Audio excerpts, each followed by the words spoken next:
Thunderwith 2. She stared out the window at the scenery that was unfamiliar to her now that they'd left the sprawling outskirts of Newcastle behind them. It was really the country here, she thought. Those rolling fields and glimpses of occasional farmhouses, and all the stationary cows that looked like cardboard cutouts, they were so still. Laura liked the sound of the man's farm in the forest, too. Living on a farm would be good. Perhaps there'd be horses, and she could learn to ride with the kids who were her new family. There were magnificent beaches nearby, the man told her. They'd all go surfing together. Yes, perhaps it'd be okay in the end. Laura felt sleepy. The sun was riding high, and the motion of the car and all her talking made her tired. She closed her eyes. The man didn't seem to mind that Laura didn't want to talk anymore.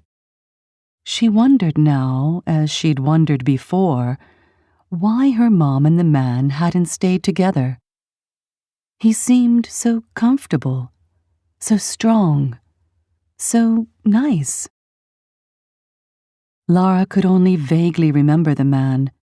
Mom had left him when Laura had only been 3, and she'd met the musician from Melbourne, Walter. She distinctly remembered Walter, for all his unkindnesses to her as a small child. Mom had stuck it out in Melbourne with Walter for almost 3 years, but finally, when their fights became too bad, she'd left him and taken Laura back to live near Sydney.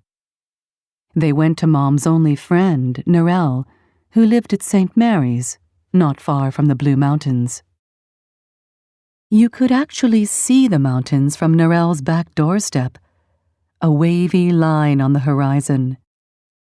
They changed with the weather from smoky blue to gray-green.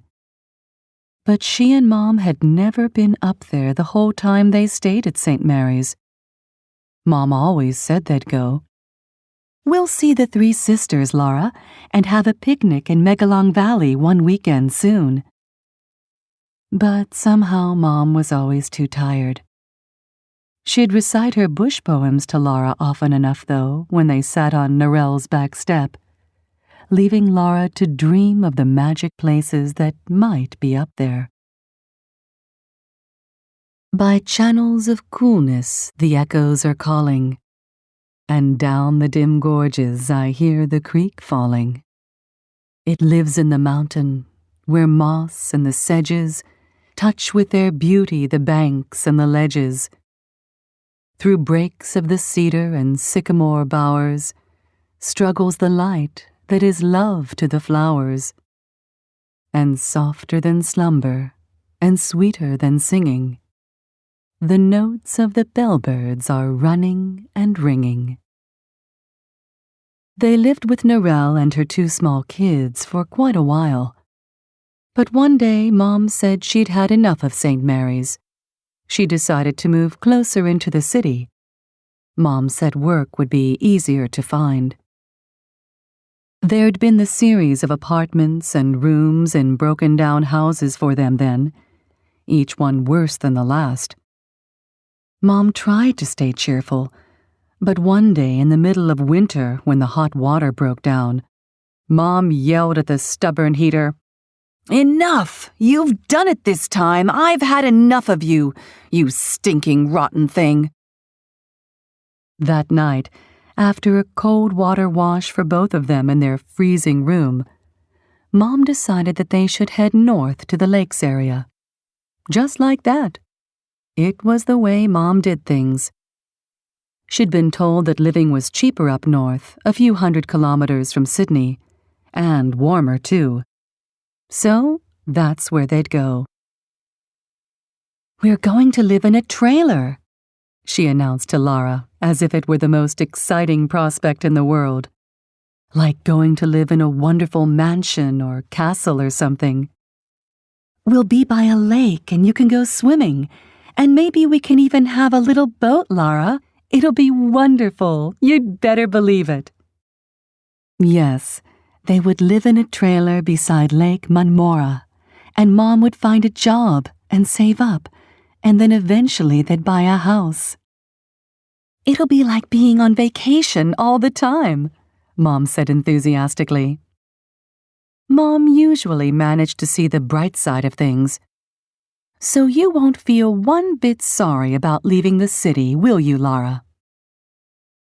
Lara wasn't sorry to be leaving the city and her school where she had been at the bottom of her class, and people had constantly talked about her learning problems. They'd lived in a trailer at Idle Hours Trailer Park for 2 years. Mom had worried at first about it not being a proper house, but it had turned out to be the happiest time in their life, Lara reflected. Things seemed to go so well for them once they came to live in the large trailer that even had its own front garden. "How pretty! A garden right by our door, Lara," Mom had said the first day, noticing a wild clump of nasturtiums, the only thing in bloom in the dusty, ragged garden. "And my favorite flowers in all the world, Lara. Well, after roses, that is." She'd picked a nasturtium and worn it in her crinkly red hair. Mom had got a job right away at the local garage doing typing and bookkeeping. Mom had planted a rose tree, and it had bloomed twice right by the front door among the nasturtiums. And Lara had learned to read properly at last. A miracle had happened with the help of her teacher, Mrs. Robinson. It had been hell being so old, knowing you could hardly read at all, and thinking you'd never, ever learn. Lara was sure she was stupid because she just couldn't seem to get it together. So many people had tried to help her in the past, but no one had tried quite like Mrs. Robinson. "But I don't want to read kids' books," Mom had complained. She was staggering to the car with a dozen or more books piled in her arms. Mrs. Robinson and Lara followed with more books in their hands.